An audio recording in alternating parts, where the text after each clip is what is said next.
Hi welcome back to my channel. ఈ రోజు కథ అగ్నిసాక్షి 30వ భాగాన్ని వినేద్దాం. మహి వచ్చాడేమో అనుకుంటూ ఆశతో వెళ్ళిన ఉమకి అక్కడ వచ్చిన వాళ్ళని చూసి ఆశ్చర్యంతో పాటు కోపం కూడా వచ్చింది. ఉమా అన్నాడు మహి. ఏం మాట్లాడాలో ఉమకు అసలు తెలియలేదు. మహి పక్కన ప్రియని చూసి, అది కూడా చేతిలో బ్యాగ్, ఇంకా మెడలో పసుపు తాడులా ఉన్న దానిని చూస్తూ నిజంగా అది పసుపు తాడునా అన్న కంగారు ఒక పక్క, ఇంకా మహి తనకు శాశ్వతంగా దూరం అయిపోయాడన్న ఆలోచన మరో పక్క. ఇలా మదిలో మెదులుతున్న ప్రశ్నలకు ఏం సమాధానం ఇవ్వాలో తెలియకుండా అలాగే చూస్తూ ఉన్న ఉమను, ఉమా ఏంటి అలా చూస్తున్నావు? ఏం లేదు, లోపలికి రండి. ప్రియా పద లోపలికి. ప్రియా నువ్వు వెళ్ళి ఫ్రెష్ అవ్వు, నేను ఇప్పుడే వస్తాను అని ప్రియకి చెప్పి ఏం చేయాలో తెలియక అలాగే వాళ్ళని చూస్తూ సబ్బుగా నిలబడిన ఉమా దగ్గరకు వచ్చి, ఉమా ఉమా మహి నువ్వు నువ్వు అంటూ ఏడుస్తూ ఉంది. ముందు నువ్వు ఇలారా అనుకుంటూ ఉమా రూమ్కి తీసుకెళ్తున్న మహి చేయిని వదిలించుకొని, ఇంకా ఏం చెప్పాలని నన్ను రూమ్లోకి తీసుకెళ్తున్నావు మహి? నువ్వు నటిస్తున్నావని తెలిసి కూడా నీతో పాటు ఉన్నాను చూడు, నాకు బుద్ధి లేదు. ఉమా అవును, ఇప్పుడేమో నువ్వు ఏకంగా తనని పెళ్లి చేసుకుని ఇంటికే తెచ్చావు. ఓ ఇంకా నెలుంటే మన బంధం విడిపోతుంది, ఎలాగో మనకి డైవర్స్ వస్తాయని. ఇలా తనదే కదా ఇల్లు, ఈ ఇంట్లోనే నేనే కదా పరాయిదాన్ని. అయినా మహి నువ్వు మారుతావని చాలా అనుకున్నా, కానీ నువ్వు ఏదైతేనేం ఇప్పుడు ఎప్పుడు నేను కోరుకునేది నువ్వు సంతోషంగా ఉండాలనే కదా. ఇంకా ఇక్కడ నేనెందుకు, నేనే వెళ్ళిపోతాలే. ఎప్పుడు ఎక్కడికి రావాలో ఫోన్ చేయి, వచ్చి నీకు ఏ ఇబ్బంది కలగకుండా డైవర్స్ పేపర్స్ మీద సైన్ చేస్తాను. అయినా నేను ఉన్నా లేకున్నా నీకేం పెద్ద తేడా ఉండదు కదా అనుకుంటూ కన్నీళ్లతో తన బట్టలు సర్దుకోవడానికి వెళ్తున్న ఉమని, ఉమా ఏంటి పిచ్చి పిచ్చిగా మాట్లాడుతున్నావు? పిచ్చి ఏమన్నా పట్టిందా నీకు? అయినా నేను ప్రియని పెళ్లి చేసుకోవడం ఏంటి నాన్ సెన్స్? ఏం మాట్లాడుతున్నావు నీకన్నా అర్థమవుతుందా అంటే ప్రియ మెడలో పసుపు తాడు, ఇంకా తన బ్యాగ్తో మెడలో పసుపు తాడు ఉంటే అది తాళి అవుతుందా? అయినా అలా ఎలా అనుకున్నావు నేను తనని పెళ్లి చేసుకుంటానని? మరి మీరు తనని అది నేను ఉదయం వెళ్ళాక తెలిసింది అంకుల్ కోమాలోకి వెళ్ళిపోయాడని. ఆ రోజు రాత్రి కూడా అంకుల్ పరిస్థితి ఏం బాగోలేదు. నేను ప్రియ అక్కడే ఉన్నాం, కానీ ఉదయమే డాక్టర్స్ చెప్పారు అంకుల్ చనిపోయారని. ప్రియకు అంకుల్ ఒక్కరే, ఆయన కూడా లేకపోవడంతో తను చాలా కృంగిపోయింది. ఇంకా అంకుల్ వాళ్ళ బంధువులు ఆస్తి కోసం ప్రియతో గొడవపడి ప్రియను చాలా చాలా మాటలు అన్నారు. అవన్నీ వీని తట్టుకోలేక తను సూసైడ్ చేసుకోబోయింది. ఎలాగోలా నేను చూశాను కాబట్టి సరిపోయింది, లేకపోతే దారుణం జరుగుండేది. అలా అక్కడ తనను ఒక్కదాన్ని ఉంచలేక ఇక్కడికి తీసుకొచ్చాను. ఇంకా మెడలో ఉన్నది పసుపు తాడు కాదు, తను చనిపోవాలని పిచ్చి పిచ్చి పనులు చేస్తుందని పక్కింటి ఆవిడ ఏదో తాయితీ కట్టిందంతే. నువ్వేవేవో పిచ్చి పనులు ఆలోచనలు చేయకుండా కళ్ళు తుడుచుకొని భోజనం పెడతావా? చాలా ఆకలిగా ఉంది. అయ్యో ప్రియకి అలా జరుగుండాల్సిందే కాదు, ఎప్పుడు తిన్నారో ఏమో, ఉండండి ఇప్పుడే చేస్తాను. పాపమ్మ అలా మా ఇద్దరిని చూసి ఎంత కంగారు పడిందో. నేను ఒక ఫోన్ చేయడానికి కూడా నాకు కుదరలేదు. తను ఇలా అనుకోవడంలో తప్పు నాది కూడా ఉందిలే అనుకుంటూ ఫ్రెష్ అవడానికి వెళ్ళాడు మహి. భోజనం సిద్ధం చేశాక మహి ప్రియని పిలవడానికి వెళ్ళాడు. ఉమా అన్నీ సిద్ధం చేసి ఇంకా రాలేదేంటి మహి అని అనుకుంటూ మహి రూమ్ దగ్గరికి వెళ్ళగానే ప్రియ మహిని గట్టిగా హత్తుకొని ఉండడం, మహి తన తలని నిమురుతూ ఉండడం చూసి పిలవలేక వస్తున్న ఉమను చూసి, ఉమా వస్తున్నాం, ప్రియ ముందు నువ్వు ఏడవకుండా పద, భోజనం తిందాం, మళ్ళీ వద్దు అని చెప్పకు పద అన్నాడు. అనుకుంటూ వచ్చి భోజనం ముందు కూర్చోగానే ఉమా వడ్డించడం మొదలుపెట్టింది. ఉమా నువ్వు కూడా కూర్చో, అందరం కలిసి భోజనం చేద్దాం. మహి మళ్ళీ తింటాలే, మీరు తినండి ముందు. ప్రియా తిను, ప్రియా తిను. చాలాసేపు అయింది, ఏం చేస్తున్నావు ప్రియా? తినడానికి ఏమైంది నీకు? ఇదిగో తిను అంటూ తానే కలిపి తినిపించడం మొదలుపెట్టాడు. అవన్నీ చూస్తున్న ఉమకు ఎందుకో చాలా అసహనంగా అనిపించి అక్కడి నుండి వెళ్ళిపోయింది. ఒక పక్క అవన్నీ గమనిస్తూనే ప్రియకు భోజనం తినిపించి తనకు టాబ్లెట్లు ఇచ్చి గదిలో తను నిద్రపోయేంతవరకు ఉండి వచ్చి చూసేసరికి ఉమా తన గదికి వెళ్ళిందని అర్థమై వెళ్ళి తలుపు కొట్టాడు. ఏంటి మహి, ఇంకా ఏమన్నా కావాలా? అవును కావాలి. ఏంటో చెప్పండి, ఎక్కడున్నాయో చెబుతాను. అవేంటో తలుపు తెరిస్తే చెబుతా. చెప్పండి. కొద్దిగా ప్రేమ, ఇంకా ఇంకా అయినా మీకు అవి మా దగ్గర ఎక్కడ దొరుకుతాయిలేండి. ఉమా నీకు చెప్తూనే ఉన్నాను నేను ముందులా కాదని, కానీ నువ్వు ఎందుకు నమ్మకుండా ఉన్నావో తెలియడం లేదు నాకు. అది సరే, కానీ నువ్వు అన్నం తినలేదు కదా, పద భోజనం చేద్దాం. చూడు ఎలా ఉన్నావు. పర్వాలేదు, వెళ్ళి నిద్రపోండి. ఎక్కడ? ఈ రోజు నుండి ఇక్కడే. ఏంటి ఇక్కడ? అవును, ప్రియా నా గదిలో ఉంటే ఇంకా ఎక్కడ నిద్రపోవాలి? అయినా పెళ్ళాం ఎక్కడుంటే అక్కడే ఉండాలి, కానీ నేను ఇన్ని రోజులు మిస్ చేశాను. ఏంటి అంటే ఉమా అది సరే రండి, మీరు పైన నేను కింద. ఏంటి ఉమా కొద్ది కూడా సెన్స్ లేదా? ఉమా చెప్తాను ఈ పని అనుకుంటూ, ఓ నువ్వు నన్ను చూసి ఎక్కడ ఫ్లాట్ అవుతావోమని ఇలా అంటున్నావు కదా, అయితే అయిండొచ్చులే. మహి నువ్వంతా హ్యాండ్సమ్లా ఉండడం నీ తప్పు కాదులేరా. ఏంటి నేనా? మిమ్మల్ని చూసా? ఛాన్సే లేదు. అయితే నువ్వు కూడా నా పక్కనే నిద్రపో. వామ్మో, మహీని అంత దగ్గరగా చూడాలా? ఏంటి ఏంటి నా అందానికి పడిపోతావని భయమా? అయినా నా అందానికి ఎవరైనా పడిపోవాల్సిందేలే. హలో, అంత లేదు ఉమా. ఇక్కడ అంత ఈజీ కాదు ఉమతో. అవునా? సరే పద చూద్దాం అన్నాడు మహి. ఛాలెంజ్. సరే. అబ్బా, ఈరోజు నా జీవితంలో మర్చిపోలేను. పెళ్ళయి 11 నెలలు, కానీ నాకు మాత్రం ఇప్పుడే అయినట్టుంది. ఏంటి ఏదో అంటున్నారు? ఏం లేదులే. అవును, ఏంటి ఇంత వేడిగా ఉంది గదంతా? చెమటలేంటి నాకు ఇలా పడుతున్నాయి? నాకేం లేదే. మీకు అలా అనిపిస్తుందా? ఆరోగ్యం బాగుందా మీకు? ఏది నేను చూస్తానుండండి. చూడు, ఇలా వచ్చానో లేదు అప్పుడే నా పైన చెయ్యి. ఇంకా ముందు ముందు ఎంత హ్యాండ్సమ్గా ఉంటే మరీ ఇలానా? ఏంటి ఏంటి అలా చూస్తున్నావు? నిజం కాదా? నాకు దూరంగా ఉండలేకపోతున్నావు కదా? మహి, చూడండి, నాతో అంత ఈజీ కాదు. అవునవును, తెలుస్తుందిలే నాకు. సరే, నాకు నిద్ర వస్తుంది, పడుకుంటున్నా. Good night. నువ్వు నిద్రపోతే నేనేం చేయాలి? ఈగలు కట్టుకోవాలా నిన్ను? ఉమా, బల్లి బల్లి. ఎక్కడ మహి? నాకు బల్లంటే భయం. అవునా? బల్లంటే మరి అంత భయమా? ఎంత భయం ఉంటే మరీ ఇలా హక్ చేసుకోవాలా నన్ను? అంటే ఇదంతా మీరు కావాలనే కదా చేసింది? మిమ్మల్ని నన్నే ఏడిపిస్తారా? ఉమా, ఆగు, చాలు, ఇంక చాలు. ఉమా, ఇంక కొట్టడం ఆపు, ఆగు అంటున్నా కదా నిన్ను. మహి, చేయి వదలండి. వదలను. ఇలాగే ఎప్పుడు నాకు దగ్గరగా, నీ శ్వాస కూడా నాకు వినపడేంత దగ్గరగా, నన్ను చూడలేక దిక్కులు చూస్తూ, నా కళ్ళల్లో కూడా సూటిగా చూడలేకపోతున్న నీ కళ్ళు, నన్ను చూసి సిగ్గుపడుతున్న అదురుతున్న పెదవులు, ఎరపెక్కుతున్న నీ బుగ్గలు, నీ గుండె చప్పుడు కూడా స్పష్టంగా వినపడేంత దగ్గరగా నాతో ఎప్పుడు ఉండాలి నువ్వు. ఎలా వదలగలను నిన్ను అనుకుంటూ అలాగే ఒకరి కళ్ళల్లో ఒకరు చూస్తూ ఉండగానే బయట ఏదో శబ్దం వినబడేసరికి ఇద్దరూ హఠాత్తుగా దూరం జరిగి ఏంటి శబ్దం అనుకుంటూ బయటికి వెళ్ళగానే అక్కడ గది బయట పడి ఉన్న ప్రియని చూసి, ప్రియా, ప్రియా, ఉమా, నీళ్ళు తీసుకురా. ఇదిగోండి. ప్రియా, ఏమైంది? మహి, అది దాహంగా ఉంటే నీళ్ళు అక్కడే ఉన్నాయిగా. ఓ, చూసుకోలేదు. సరే పద, నిద్రపోదు. సరే, ఇంకా నువ్వు నిద్రపో. మహి, ఏంటి ప్రియా, నువ్వు ఇక్కడే ఉండవా నాతో పాటు? మహి ఉమా వైపు చూసేసరికి ఉమాకు ఏం చెప్పాలో తెలియడం లేదు. మహి, ప్లీజ్, నాకు భయంగా ఉంది. ప్రియా, అది మహి, ఉండండి ఇక్కడే, తనకు భయంగా ఉందంటుంది కదా అన్నది ఉమా. సరే నిద్రపో అంటూ అక్కడే కూర్చున్నాడు. ఏంటి ప్రియా, కావాలని చేస్తుందా? ఇప్పుడే కదా తను నిద్రపోయింది, అంతలోపే దాహం వేసిందా? ఒకవేళ దాహం వేసిన అక్కడే ఉన్న బాటిల్ కనపడలేదా తనకి? ఏంటి నేను ఇలా ఆలోచిస్తున్నాను? తనున్న పరిస్థితి ఏంటి? నేను అనుకునేదేంటి? తన బాధలో ఉంటే నేనేమో ఇలా అనుకోవడం. ఉమా, నీకు కొద్దిగా కూడా బుద్ధి లేదు. ప్రియా గురించి తప్పుగా ఆలోచిస్తున్నావు అనుకుంటూ ఉంది. మహి, ఎప్పుడు నువ్వు నాతోనే ఉండాలి. ఈ లోకంలో నాకంటూ ఉన్నది నాన్న నువ్వే. నాన్న ఎలాగో నన్ను వదిలి వెళ్ళిపోయాడు. ఇంకా నాకంటూ ఉన్న ఒకే ఒక వ్యక్తి నువ్వే. నిన్ను అసలు దూరం చేసుకోను అనుకుంటూ ప్రియా మనసులో ఏడుస్తూ ఉంది. ప్రియా, ఏంటి ఏడుస్తున్నావు? ఇలా ఏడిస్తే అంకుల్ అక్కడ ప్రశాంతంగా ఉంటాడో చెప్పు. ఏడవకుండా బుద్ధిగా నిద్రపోవాలి. నిద్రపో. కళ్ళు మూసుకో.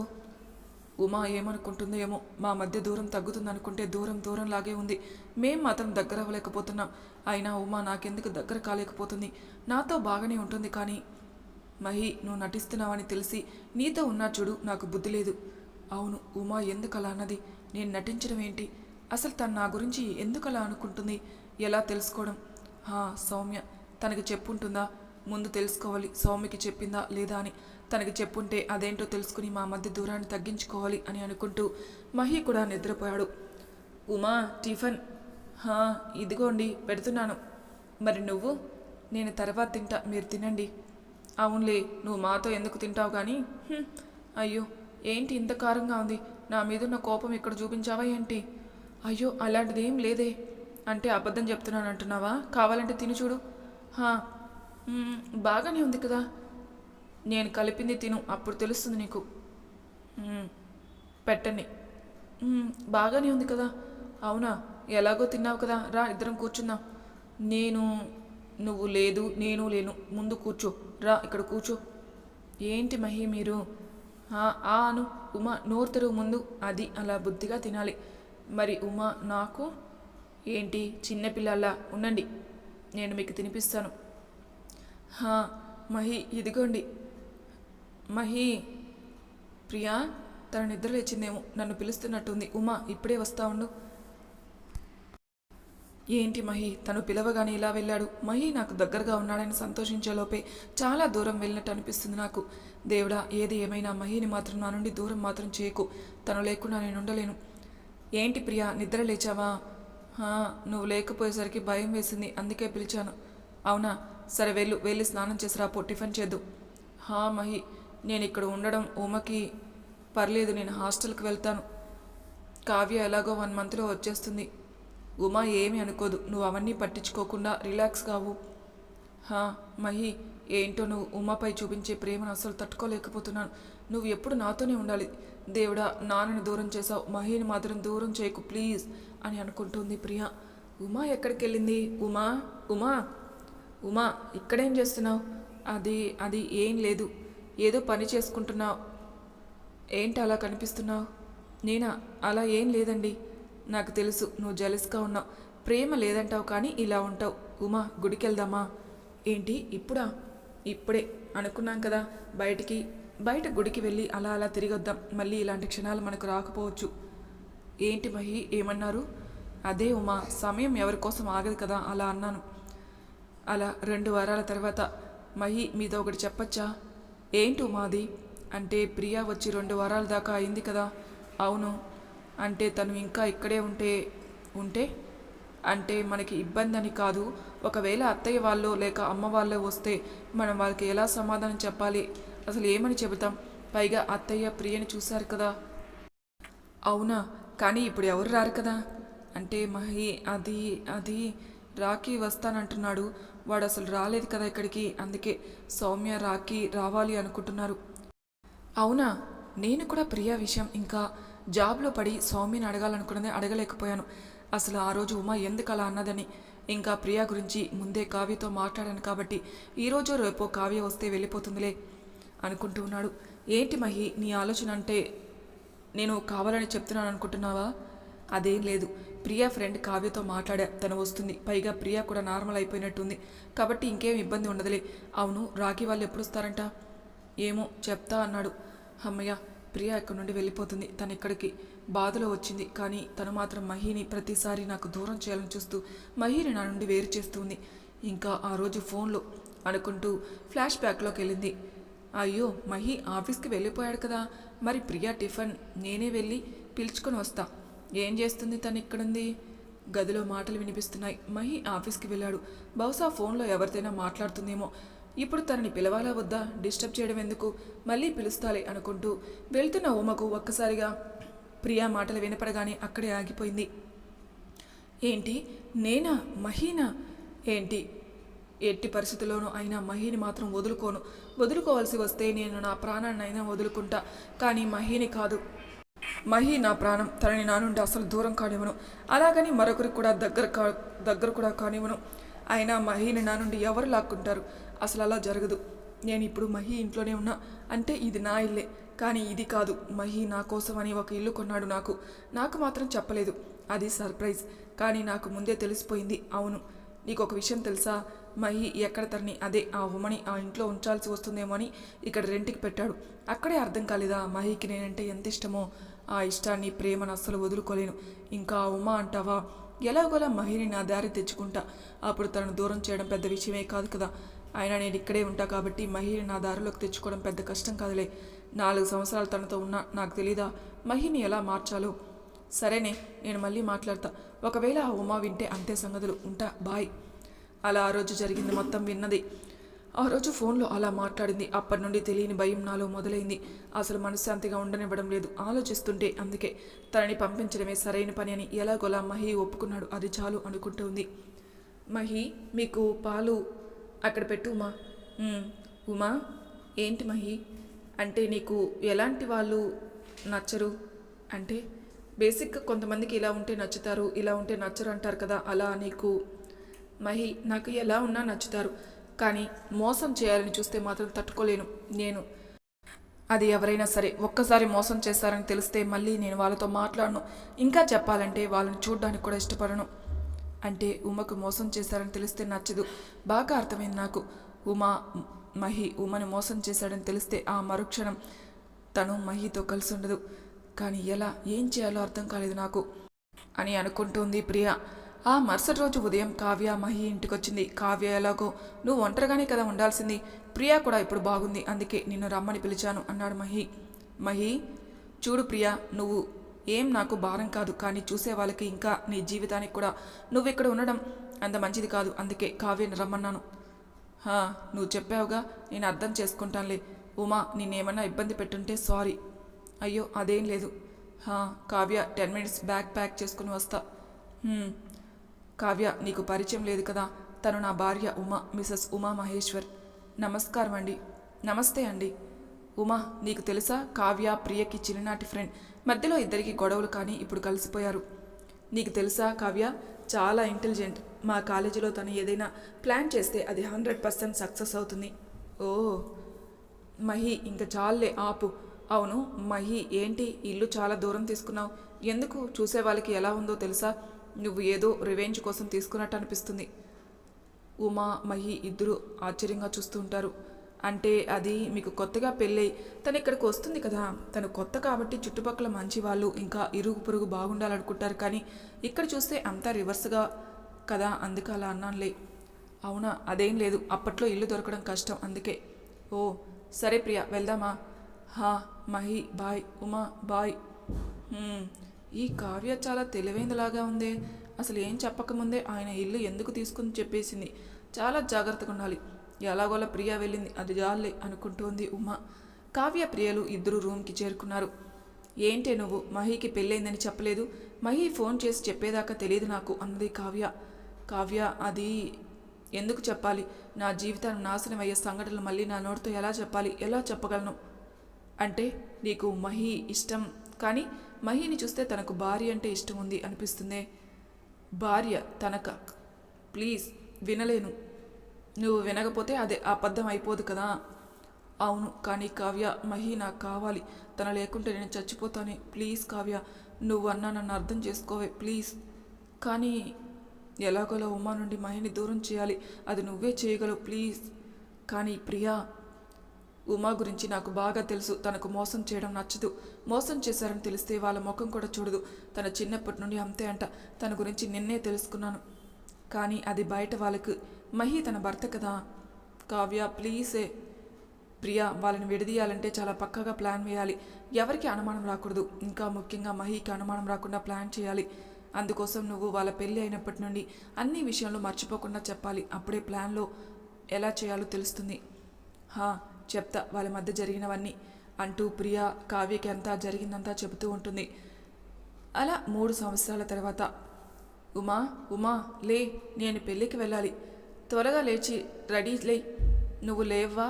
సరే నేను లాక్కి దగ్గరికి వెళ్తున్నా అంటూ నిద్రలేపుతుంది 3 సంవత్సరాలు దగ్గరలో ఉన్న చిన్న బుజ్జి తల్లి. హే ఆగు, రాత్రి చాలా లేట్ అయింది కదా, మళ్ళీ పొద్దున్నే లేస్తున్నావే, కొద్దిసేపు పడుకో తల్లి. వద్దు పెళ్ళికి వెళ్ళాలి, త్వరగా తనం చేయమ్మా. సరే పద. సిరి సిరి ఇంకా రెడీ అవ్వలేదా అంటూ రాఖీ వచ్చాడు. లాకీ నేను ఎప్పుడో రెడీ, చూడు ఎంత ముద్దుగా ఉన్నానో అన్నది సిరి. అవును చాలా ముద్దుగా ఉన్నావమ్మా. లాకీ నా పౌడర్ అక్క ఇంకా పలకడం రావడం లేదా దీనికి అన్నాడు రాఖీ నవ్వుతూ.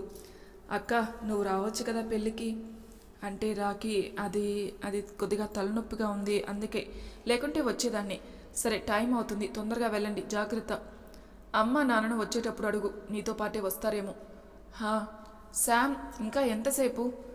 వస్తున్నాను, అయిపోయింది పద. బాయ్ ఉమా అంటుంది సిరి. బాయ్ తల్లి, నువ్వు శామ్ని అస్సలు ఇబ్బంది పెట్టకూడదు, బుద్ధిగా ఉండాలి సరేనా? అక్క ఎదుర్రా. రాఖీ నేను శామ్ నువ్వెదుర్రా అంటే, రాఖీ నేను సిరిని రెడీ చేయడానికి సరిపోయింది, అందుకే నేను ఇంకా స్నానం చేయలేదు. శామ్ వెళ్ళు. అక్క బాయ్, జాగ్రత్త. బాయ్. నాకు తెలుసు రాఖీ, నేను బయటికి రాకుండా ఉన్న ప్రతిసారి నీకు చాలా బాధగా ఉంటుంది, కానీ నేను మీతో పాటు వచ్చి మీ మనశ్శాంతిని పాడు చేయలేను. నేను వస్తే చుట్టూ ఉన్న వాళ్ళు అడిగే ప్రశ్నలకు నేను సమాధానం చెప్పకుండా ఉండడం, అది చూసి మీరు బాధపడుతూ ఉండడం కంటే ఇలా నేను ఇంట్లో ఉండడం మేలు కదా అనుకుంటోంది ఉమా. అక్క నాకు తెలుసు నువ్వెందుకు మాతో బయటికి రావడం మానేశావో, చాలా చాలా కోపంగా ఉంది ఆ మనిషి మీద. అతను కనిపిస్తే చంపేయాలంత కోపం వస్తుంది. నీ జీవితాన్ని నాశనం చేశాడు. నువ్వు ఏం చెప్పకుండా బయటికి సంతోషంగా ఉన్నా లోపల ఎంత బాధపడుతున్నావో నాకు తెలుసు. నువ్వు కేవలం సిరి కోసం బతుకున్నావు అంతే. ఆ మనిషిని అంటూ కోపంగా ఊగిపోతున్నాడు రాకీ. ఏం ఆలోచిస్తున్నావు రాకీ అని అడిగింది శామ్. ఏం లేదు శామ్, ఇంకేముంటుంది, మీ అక్క గురించే కదా. ఎప్పుడు అక్క అక్క పిల్ల అంతేనా? ఇంకా మన గురించి ఆలోచించవా? మన పెళ్ళై సంవత్సరం అవుతుంది. మనతో పాటు అయిన అందరికీ పిల్లలున్నారు, కానీ మనకు మాత్రం లేరు. ఏంటి శామ్ నువ్వు? మన పెళ్ళై సంవత్సరం అయింది అంతే కదా, ఏదో కొన్ని ఏళ్ళు అయినట్టు చెప్తున్నావే. నీకు నాకన్నా మీ అక్క ఇదిగో ఈ పిల్ల రాక్షసి ఉంటే చాలు కదా, ఇంకేం అవసరం లేదు. అలాంటప్పుడు నన్ను ఎందుకు పెళ్లి చేసుకున్నావు? మళ్ళీ ప్రేమించి నా బతుకు అదొక్కటే తక్కువ.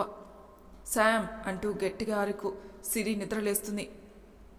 ఇంట్లో అడిగిపెట్టినప్పటి నుండి నాకు దరిద్రంలో ఉన్నారు ఇద్దరు అనుకుంటుంది శామ్. ఏంటి సైలెంట్ అయ్యావు?